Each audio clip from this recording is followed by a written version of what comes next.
Namaste, Jai Bharat. Pakistan has taken such thrashing from Bharat.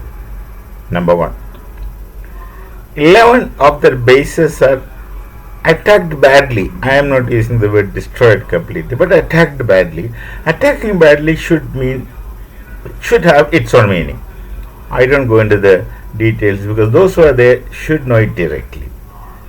11 bases attacked badly. 11 bases for such a small nation is too much. Because Pakistan is actually less than one of our states in Bharat. If you take it in that perspective, in all its sense, and the 11 bases were hit, and hitting means getting hit, and you are unable to resist anything. Then none of your attacks became successful because we don't speak of what we have. And remember, more than 80% of our air defense mechanism that we used against we used against Pakistan with 100% success rate. 80% of these things are made by us in our nation with our own technology. You remember the 10 years back, Modi ji started Make in India program, Atma Nirbharta program, make yourselves become self-dependent. So, more than 80% of the weapons that we used are made by us in our own knowledge system, with our own efforts in our own place. More than 80%. And then with the friends, we've developed some other weapons which we have not used beyond a point. We didn't have to use many other weapons which are with us, which we made with the help of friends. That was not needed. Whatever we made was more than sufficient to face whatever you do from Pakistan. Sending a lot of drones, fine. How successful your drone attacks were there? How successful your missile attacks were there? You can make narratives. You can tell stories. That's a different story. Anyone can say anything. But what really happened is we did not know that something is going on. We did not know, except in border areas where the army used to do firing and shelling. Yep. And our border is very far from the rest of the nation. And in border areas, yes, you did shelling, you did firing, you were sending mortars, all those things you were doing, fine. But otherwise, generally, Bharat moved as normal, remained unaffected. The border area airports were temporarily disabled, depending on the situation. Otherwise, we were living a normal life. Shops were open. Everything was normal. We used to only hear the news from TVs that what's happening in the border. We were curious because we were already fed up with such narratives, etc. So, as a matter of fact, if we take it serious, then something else goes wrong. You have your stockpile. The nuclear stockpile was hit.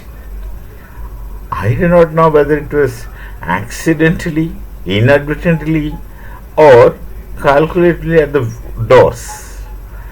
If it is calculated hit on Kirana Hills at the doors of a nuclear pile, then we should appreciate the accuracy of our defense system, because we consciously, willfully did not hit the arsenal inside, which could have been done.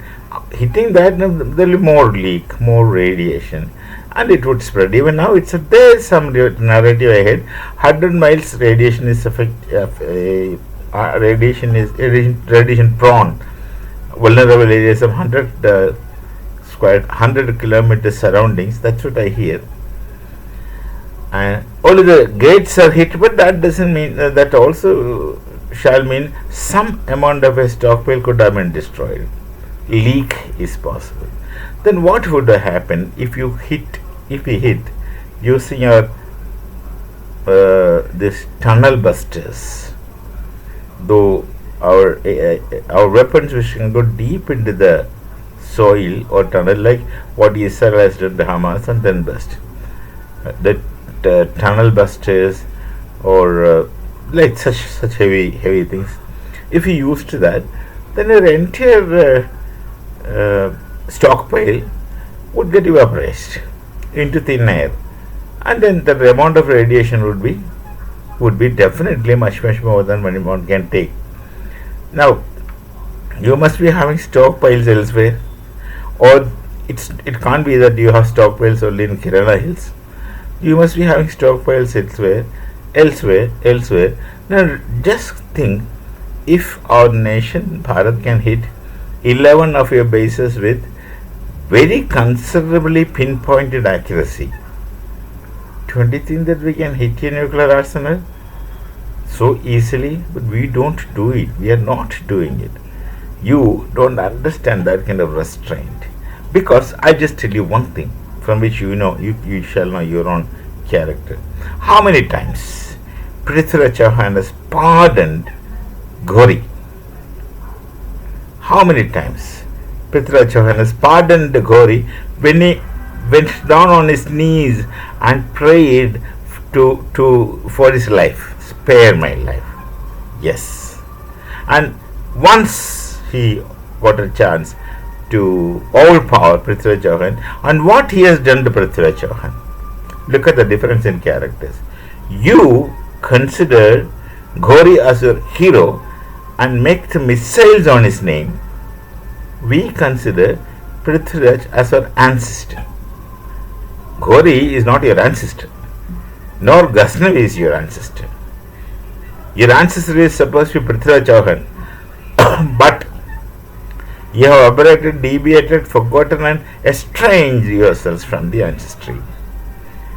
And now you became like Prithviraj, became like this Ghori, who several times fell at the feet of Prithviraj Chauhan for his life, and when he got one opportunity, what he has done, and how you are treating him, his samadhi, whatever, how you are treating him, how you are treating Ghori.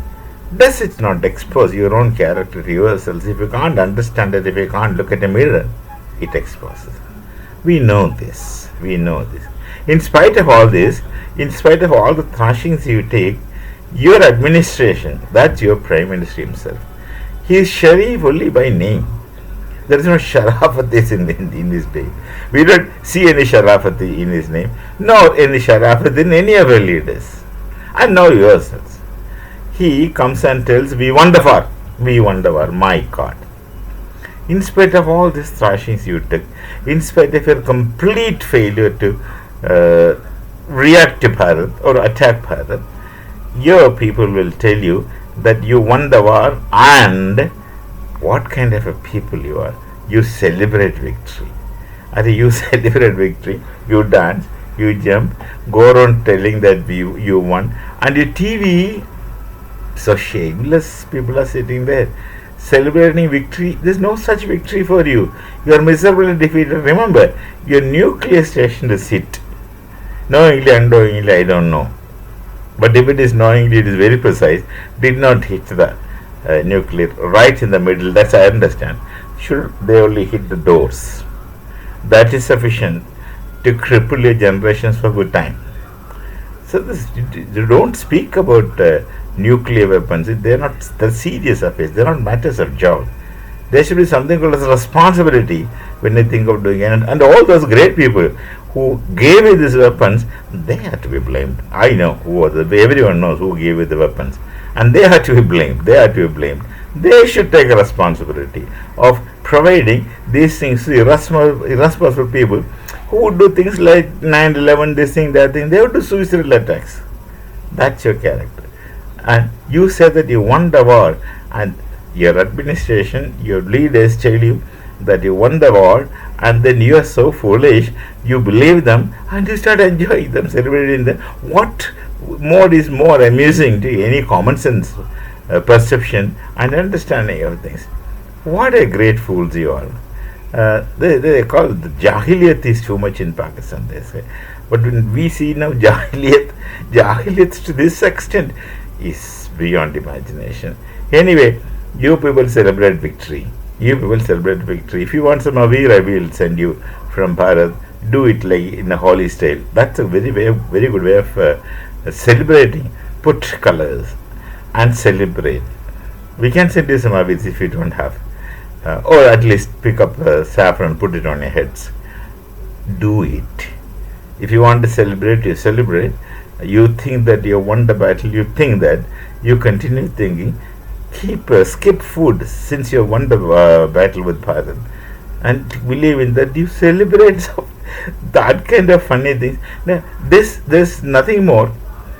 There's nothing further required to make us really heartfelt love. We don't want you to consider us. We don't want you to accept that you are defeated. You keep thinking. We don't want you to agree to us. Why should you agree to us? Who cares? We don't care about your agreement or disagreement, because your agreement or disagreement are insignificant. You are insignificant. Your thoughts are insignificant. Your opinions are insignificant. Your nation is insignificant. Your attitude, activities, discussions are insignificant. We will continue to do what we feel best to do in the righteous way. We people believe in dharma. You don't understand that. Well, you got yourself estranged, and your ancestor did the mistake of getting estranged from Bharatiya knowledge tradition, Bharatiya Sanskriti. Now you're open. You're open in the desert, like sands of desert, to go and multiply and do whatever you feel like. We shall meet again. Jai Bharat, Jai Shri Ram.